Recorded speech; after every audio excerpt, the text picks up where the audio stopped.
Buenas zanafere, Guahusi Douglas, Zansi Mike Esti. Buenas. We're here today to talk about Peter Onedera's interview with Leiana Naholowa'a and Kenneth Gofagan Cooper.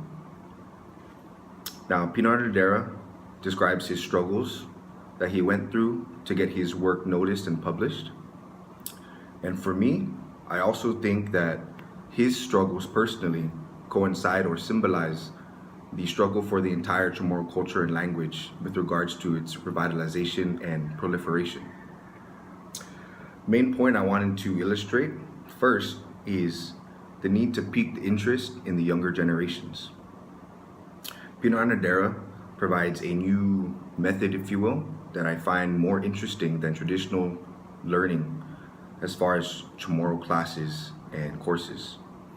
What his plays do is they bring a more entertaining method to the table rather than sitting down in a traditional classroom setting and studying Chamorro, usually by yourself or with one or two other people. His plays bring a social aspect to the table, but also an emotional aspect which touches viewers and readers more deeply, and I feel has more capability of piquing interest, especially in the younger generations who are more visually stimulated than traditional Chamorro learning techniques. Next, I want to emphasize the importance of the older generation in influencing the younger generation, including my generation. Because if we don't exert our influence in order to pique the interest of the younger generation, no matter how good we get, the language could very well be lost with us. And I want Mike to continue with his points. So like Doug was saying about this concept of influence, and in our Chamorro society, the elders have more influence over the younger generation. And needless to say, we are still considered an older generation to those that are younger than us. And so that way we still have influence on them. And what we need to do is we need to continue to influence them. And one way to influence them is to actually apply what we've learned and influence the younger generation in order for them to adapt to what we need to adapt to the language so that we can better speak it all together. Case in point would be someone tying their shoe. We learn how to tie our shoe at a very, very young age, and we, after countless days and practicing, we eventually became masters of our own trade. We learned how to tie our shoes without even looking at it. With closing our eyes, most of us can tie our shoes. And that's because we applied what we've learned from such a young age into everyday society.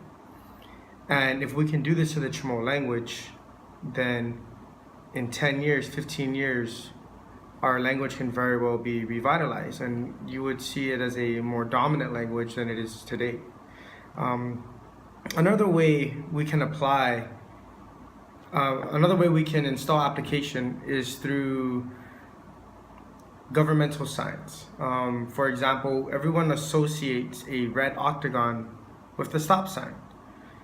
But let's go take that a step further. And instead of it just being stop and a red octagon, we put the Chamorro word, para, which means stop. And now as kids and children, when they pull up to a stop sign with their parents and they see this red octagon, the word stop and the Chamorro word, para, they now associate it as stop. We can do this also with other English words such as bathroom, common, which is the Chamorro word for it. If we can start putting common over every single bathroom, then now people can start associating this Chamorro word with this English word and with this object.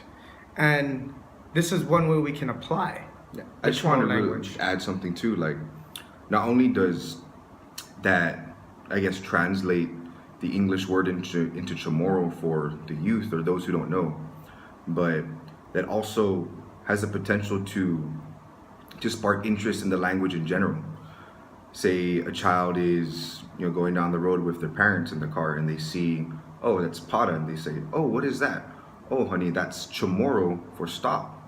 And then all of a sudden they see Chamorro language in real life outside of the classroom, and that I think could, aside from teaching them that one word, spark additional interest in the language itself, because now they're seeing it like being used in the everyday world, which I think people relate to being more important. I just wanted to add that. So continue, Mike. So as we go back to this concept of application, if we don't apply what we've learned in the classroom to what we do in real life, then it's useless for us to learn it. Take, for example, majority of the students, if I may, would study for a final exam literally a week before the exam. And after the exam, they would forget all the information. And they did it to pass the test. Let's take this back to the Chamorro language now. We learn the Chamorro language in class. But what good is it to us if we don't apply it outside of the classroom? Yeah, we know the information, but we don't apply it, and therefore it doesn't stay in the back of our brains. We don't retain that information as long as we should. And if we can, we should start speaking the Chamorro language outside of the classroom, in the family setting, and even outside the family setting. And I'll leave it with this. Munga malefa ikotramu, dani linguahi-mu, donkulu nasidus masu. And for those that don't know what I said, do not forget your root or your culture and your language. Thank you for listening.